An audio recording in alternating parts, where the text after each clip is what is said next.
Hello, welcome to my channel. ഇന്നത്തെ വീഡിയോയിൽ നമ്മൾ തയ്യാറാക്കുന്നത് രുചികരമായ വളരെ എളുപ്പത്തിൽ തയ്യാറാക്കാവുന്ന ചെറുപയർ ലഡുവാണ്. ആദ്യമായിട്ടാണ് നിങ്ങൾ എൻ്റെ ചാനൽ കാണുന്നതെങ്കിൽ സബ്സ്ക്രൈബ് ചെയ്യാനും ബെല്ലൈക്കണും കൂടെ ഒന്ന് ക്ലിക്ക് ചെയ്തേക്കണേ.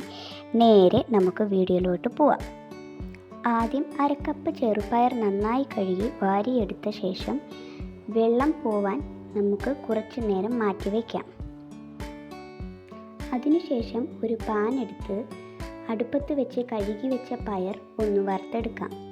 കളർ നന്നായി മാറുന്നത് വരെ വറുത്തെടുക്കണം.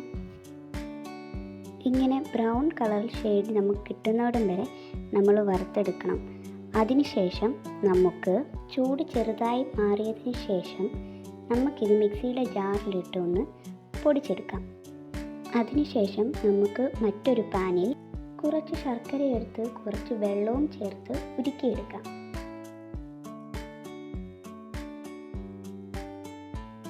അതിനുശേഷം ഫ്ലെയിം ഓഫ് ചെയ്ത് ഇതൊന്ന് അരിച്ച് മാറ്റി വയ്ക്കാം. ഇനി ഒരു പാനിൽ കുറച്ച് നെയ്യും അരിഞ്ഞു വെച്ച അണ്ടിപ്പരിപ്പും പിന്നെ നമ്മൾ പൊടിച്ചു വെച്ച ചെറുപയറും കുറച്ച് ഏലക്കപ്പൊടിയും ചേർത്ത് നന്നായിട്ടൊന്ന് വറുത്തെടുക്കാം. അല്പസമയം അത് വറുത്തെടുത്തിട്ട് നമ്മൾ ഉരുക്കി മാറ്റി വെച്ച ശർക്കര പാനിയും ഇതിലൊഴിച്ച് നന്നായിട്ട് മിക്സ് ചെയ്യാം.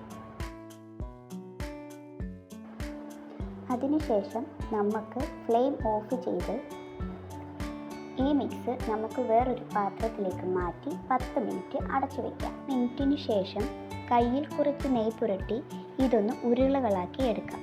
നല്ല രുചികരമായി ഉണ്ടാക്കിയെടുക്കാൻ പറ്റിയൊരു വിഭവമാണിത്. ഉറപ്പായിട്ടും നിങ്ങൾ ഇതൊന്ന് ട്രൈ ചെയ്ത് നോക്കണം. എന്നിട്ട് അഭിപ്രായം രേഖപ്പെടുത്തണം. കൂടെ ലൈക്ക് ചെയ്യാനും മറക്കരുതേ. അപ്പോൾ ഇന്നത്തെ വീഡിയോ ഇത്രയേ ഉള്ളൂ. മറ്റൊരു വീഡിയോ ആയി കാണുന്നത് വരെ ബൈ.